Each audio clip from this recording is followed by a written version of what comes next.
Eu estava dizendo aqui que eu tive a sorte de ter a primeira formação em letras. Então, eu venho das letras. Primeira formação em música, depois letras, me doutorei em teoria literária. Eu digo sorte porque é uma formação que nos dá lastro, não é o lastro do tempo. Então, nós estamos vivendo desde a Revolução Digital, ela começa já nos anos 50, já havia poetas nos anos 50 tentando criar poesias por meios computacionais. Então, o computador já estava se tornando presente na cultura, mas de maneira bastante discreta. Os primeiros computadores eram monstrengos, né? Ocupavam salas inteiras e soltavam aqueles cartões perfurados que só os analistas de sistema conseguiam entender.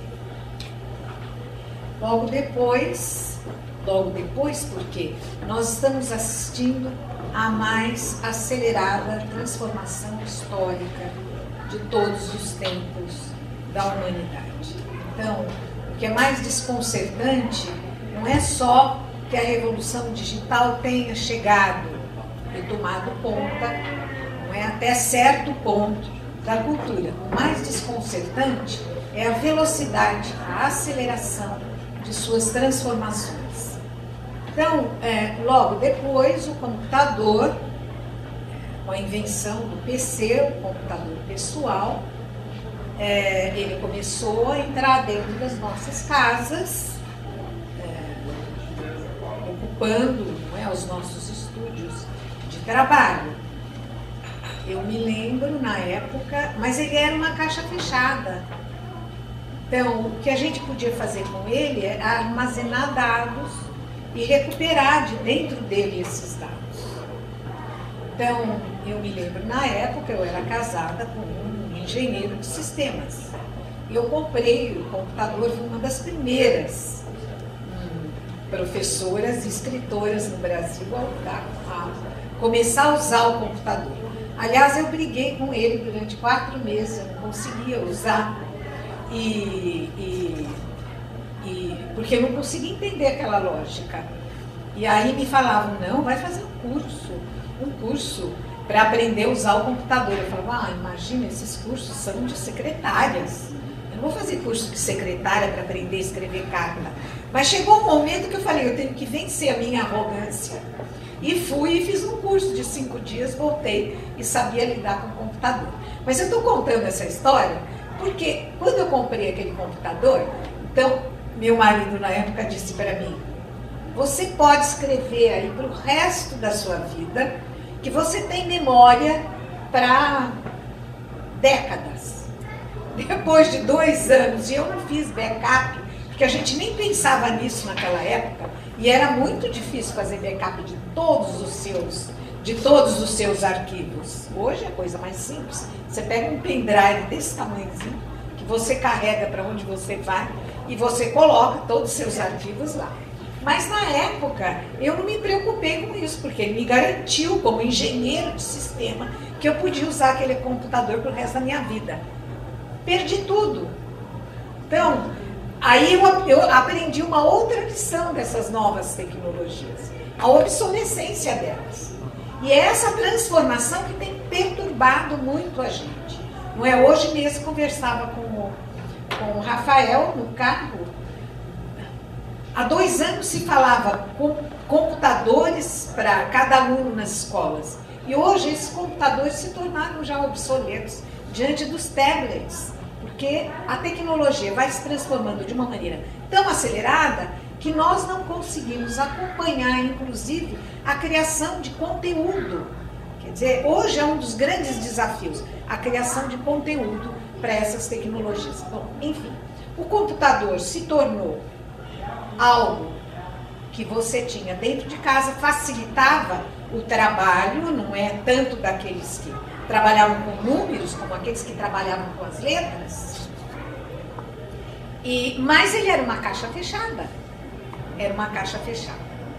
De repente, o computador se conecta através do modem do telefone, com as redes. No começo era uma coisa muito difícil, só para vocês terem uma ideia, em 1994, eu tinha um laboratório na universidade, que eu era coordenadora do curso de comunicação, e para acessar, não é, você conseguir se conectar na rede, eu tinha uma agenda, e a página inteira da agenda tinha os controles, que eu não conseguia decorar.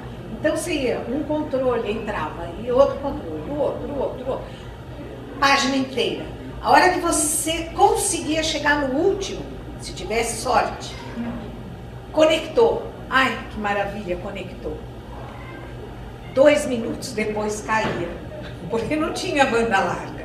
Não tinha banda larga, e a conexão. Não, é uma tragédia, mas, enfim, a gente tentava, assim vai a tecnologia. Estou contando isso para vocês verem a velocidade, não é?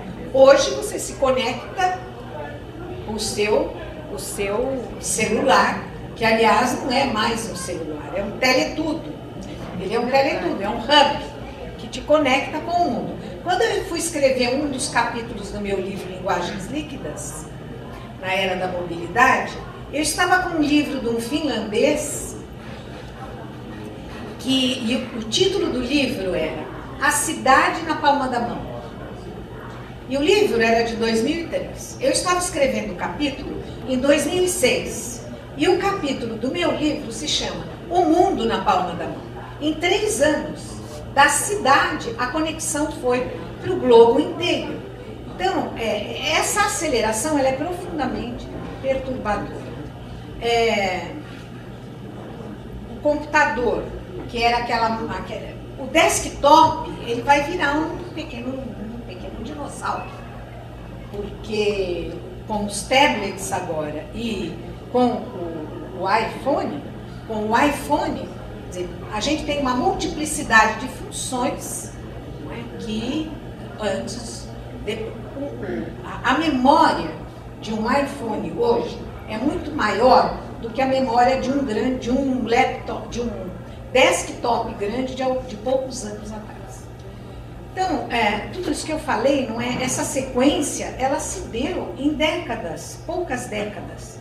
E ela se acelera cada vez mais, porque de 95 para cá, nós já estamos na 5ª ou 6ª geração de modificação tecnológica do computador. Do computador a partir do momento em que ele se transforma num meio de comunicação. Se não fosse um meio de comunicação, a gente não conseguiria entender este fenômeno fervilhante, não é, das redes sociais hoje. Aliás, veio hoje a jornalista me entrevistar. Eu falei, o tema que eu vou falar é tecnologia digital, mas ela só estava interessada nas redes sociais, porque as redes sociais são a pontinha do iceberg que está aparecendo aí. Mas por trás desta pontinha tem muitas coisas que a gente precisa levar em consideração. Então, quando a gente ouve ou lê pessoas que estão falando sobre o mundo digital, isso já há muitos anos, acho que há mais de 15, 20 anos, teve um encontro no Itaú Cultural, e quem estava dando a palestra, eu era debatedora, quem estava dando a palestra era o Roy Ascott, e eu naquela época eu disse para ele, eu acho que essa revolução digital, tecnológica que nós estamos assistindo, ela não pode ser vista em close. Nós temos que buscar, quer dizer, não adianta a gente ficar vendo só falando de redes sociais, como se as redes sociais fossem autoexplicativas. Elas não são autoexplicativas. A revolução digital também não é autoexplicativa. Ela precisa ser explicada. Então, a minha tendência é de buscar as explicações num arco-íris histórico muito vasto, que não é só histórico, ele é antropológico e, mais do que isso, até biológico. Então, a revolução que nós estamos assistindo, ela é profundíssima. Tem autores que começaram a comparar essa revolução com a revolução de Gutenberg.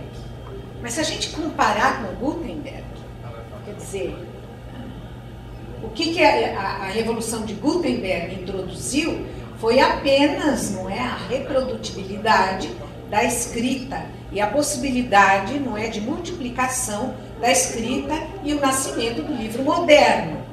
Olha, a revolução digital é muito mais profunda do que isso, porque ela está trazendo transformações, inclusive, eu ouso dizer, e tenho perseguido bastante este filão, ela está trazendo transformações, inclusive cerebrais. Então, é a cognição humana que está se transformando, é a sensibilidade humana que está se transformando profundamente. Então, tenho afirmado já há bastante tempo, e o real tem me dado um retorno positivo para essas afirmações, porque quando o real não nos dá um retorno positivo, é como se você tivesse um laboratório de física. Você faz lá o experimento, não deu certo, você tem que mudar teu experimento.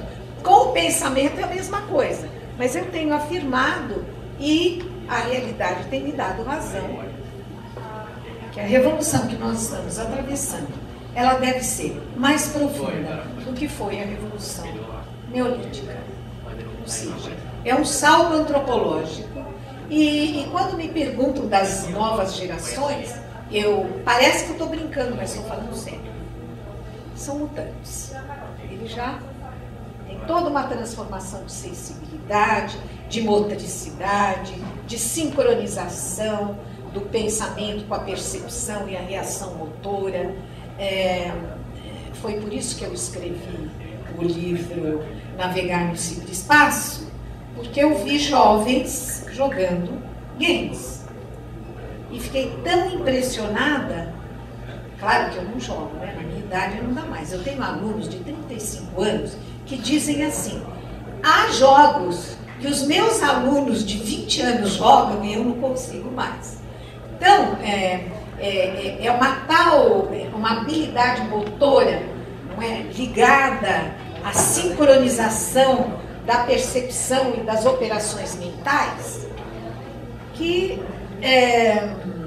significa uma transformação, quando eu falo mutante, não é no sentido pejorativo, ou porque está virando um monstro, como aparece nos filmes de Hollywood. Não é isso. É uma mutação da cognição e da sensibilidade humana. Eles já nascem adaptados. Eles já nascem adaptados. É um processo adaptativo. Por quê? Não é por acaso que o curso que eu coordeno em São Paulo se chama Tecnologias da Inteligência. Essas tecnologias, elas não são máquinas estranhas ao humano. Essas tecnologias são tecnologias da inteligência. E elas estão ficando cada vez mais inteligentes. E a inteligência cada vez mais concentrada. E não há uma separação entre a biologia humana e a tecnologia. Então, quando a gente vê essas pessoas muito catastrofistas, e eu durante muito tempo fiquei pensando, mas por que elas são catastrofistas? Não que a gente vai cair naquele discurso salvacionista, né? Que a tecnologia vai salvar a humanidade, vai salvar a espécie humana. Não. A espécie humana pode ser bem um erro da evolução. Não pode ser um erro da evolução.